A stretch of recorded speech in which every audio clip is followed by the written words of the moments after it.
Rains of Castamere is a song that immortalizes the destruction of House Reyne of Castamere by me during the Reyne-Tarbeck revolt, and the reason why Westeros fear me and my family. This story goes all the way back to 233 AC, a time when the lions still held their sharp teeth.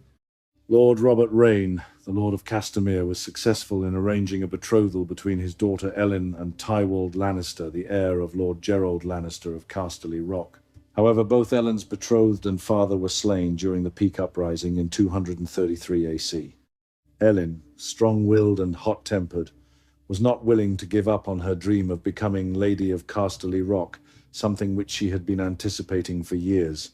She convinced Lord Gerald's second son, Tion, to break his own betrothal and marry her instead. In this she was successful. Ellen and Tion were wed in 235 AC, causing Ellen to become the Lady of Casterly Rock in all but name, as Lord Gerald was widowed. Ellen used her position to support the position of her own family, House Reyne. In 236 AC, she became a widow when Tion died in the Fourth Blackfire Rebellion. Ellen's influence dwindled as Lord Gerald assumed more control over Casterly Rock and began to prepare his younger son Tytos, my father, for his future lordship.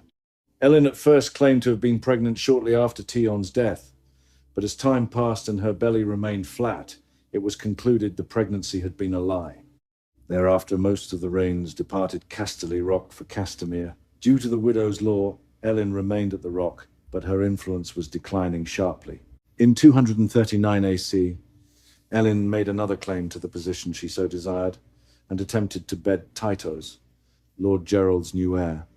The young Tytos was so intimidated by Ellen that he was unable to perform and confessed what had happened to his wife, Lady Jane Marbrand, who related the tale to Lord Gerald. Gerald acted at once, and Ellen was hastily married to the twice-widowed Walder Tarbeck, Lord of Tarbeck Hall. The rivalry between Ellen and Jane, which had begun years past, would continue for many years to come. My father, Tytos, became the Lord of Casterly Rock and Warden of the West in 244 AC after the death of Lord Gerald. Tytos desired to be loved, and as such was willing to forgive people quickly.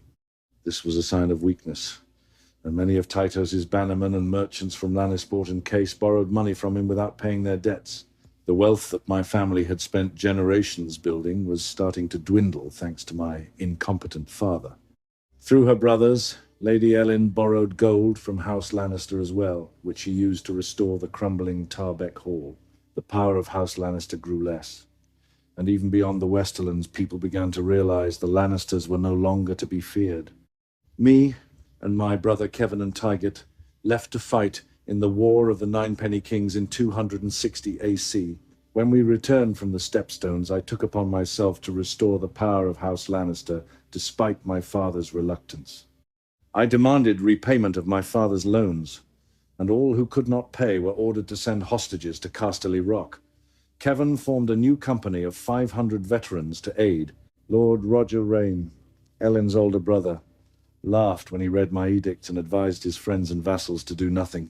Lord Walder Tarbeck hoped to convince Tytos to rescind my edicts and travel to Casterly Rock, but I imprisoned him instead.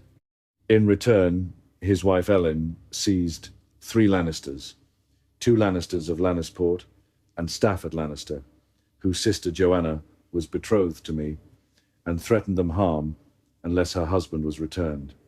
Tytos ignored my suggestion of sending Lord Walderan back to his wife in 3 pieces, 1 for every Lannister taken, and instead returned Walderan unharmed. In addition, he forgave the Tarbeck debt to House Lannister. Although my father forgave the Tarbeck debt, I was determined to defeat the disloyal vassals of House Lannister.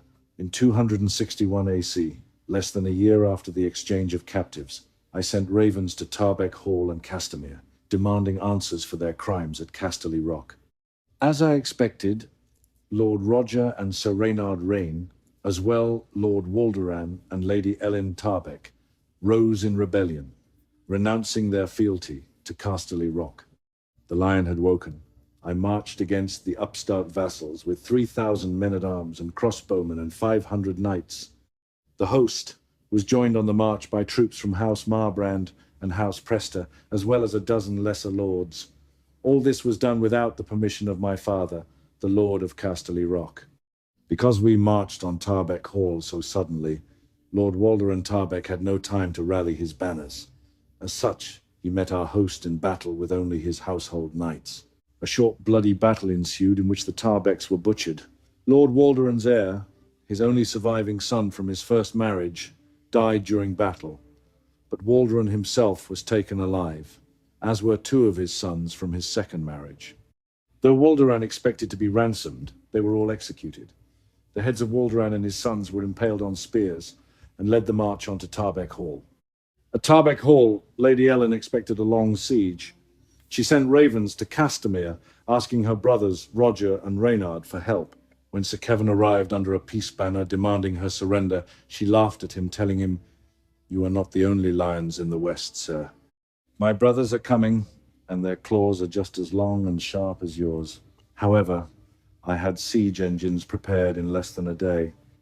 These were used to throw a great boulder over the walls onto Tarbeck Hall's aged keep, bringing the castle down upon Ellen and her son Tion. All resistance ended and the gates were thrown open, and I commanded the castle be put to the torch. For a day and night the flames burned until nothing was left of Tarbeck Hall except a blackened, empty shell. Lord Roger Reyne of Castamere arrived with 2,000 hastily gathered men following an exhausting march in time to witness Tarbeck Hall aflame. Most reports claim we had 3 times as many men as the Reynes. Roger hoped that surprise would give him the advantage and sounded the attack. The Lannister army was quick to recover from the first shock, and when the higher numbers of the Lannisters began to tell, Lord Roger saw no other option than to flee. As he fled back to Castamere, half his men had already died. Roger was wounded by a crossbow bolt between the shoulders as he fled and had to be carried back to Castamere.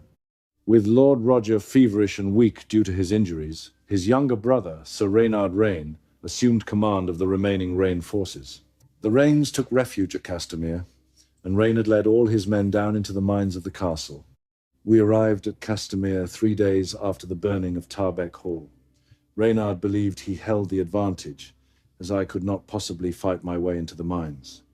When his people were all inside, Reynard sent me terms for surrender, stating that the Reynes would be loyal vassals in return for my brothers serving within Castamere as hostages.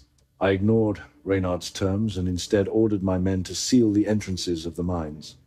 When all entrances were blocked with tons of stone, earth, and soil, leaving no way in or out, I had my men dam a nearby stream which fed the pool of Castamere, and instead diverted it to the nearest mine entrance.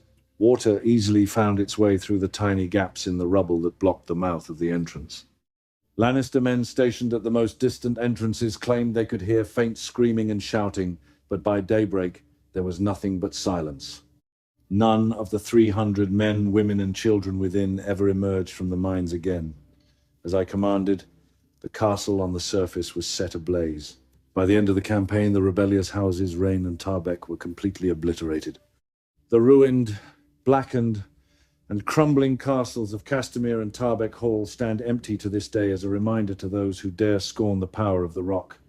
My manner of dealing with the revolt had made me respected and feared throughout the 7 kingdoms. Though the brutality of my methods drew censure from some, everyone agreed that order had been restored to the westerlands.